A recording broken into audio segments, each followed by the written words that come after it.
Salut et bienvenue sur Infomaniac. Donc la suite des tutos sur les modifieurs, on va voir le modifieur Decimate. Je vous préviens tout de suite, ce modifieur va pas spécialement vous impressionner, mais il est super utile. Vous allez comprendre pourquoi. Je vais ajouter Suzanne, donc Monkey, voilà. Alors petite chose à savoir quand même, c'est que là j'ai un objet sélectionné, donc Suzanne, et en haut, devant FA comme face, donc les faces, j'ai 500, c'est-à-dire que cet objet a 500 faces.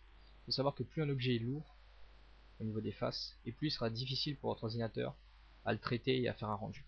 Après tout dépend de la puissance de votre ordinateur bien sûr. Donc ce que je vais faire, c'est que je vais subdiviser. Voilà, Suzanne, pas trop non plus parce que j'ai pas planté mon PC. C'est pas pour autant que Suzanne est plus belle, hein, mais elle est subdivisée. On voit si je passe en mode edit, elle a beaucoup plus de faces. Et d'ailleurs là-haut, on voit qu'on est à 8000. Donc c'est trop lourd. Donc on va essayer d'enlever des faces sans toucher à l'intégrité du maillage. Et c'est pour ça qu'on a inventé donc le modifieur Decimate, qui va décimer le maillage sans modifier sa géométrie, en théorie.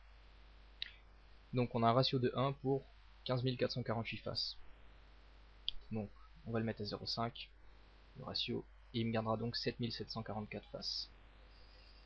On va essayer de descendre à 0,3, voilà, et là il peut faire en sorte de me garder seulement 4646 faces, en gardant quand même la géométrie de mon maillage, qui reste la même, si j'applique, voilà. Donc il est là le gros problème, c'est que les faces qui sont créées sont vraiment hideuses, tout simplement, pas pratiques, elles sont presque toutes triangulaires, chose qui est vraiment à proscrire quand on veut faire de l'animation sur un objet.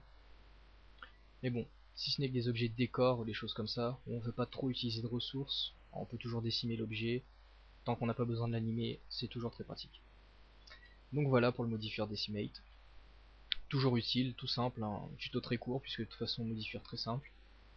Donc ça peut être utilisé quand on fait des objets très complexes, mais à condition de ne pas l'animer, parce que les faces créées sont souvent des faces triangulaires, et en animation les faces triangulaires posent beaucoup de problèmes.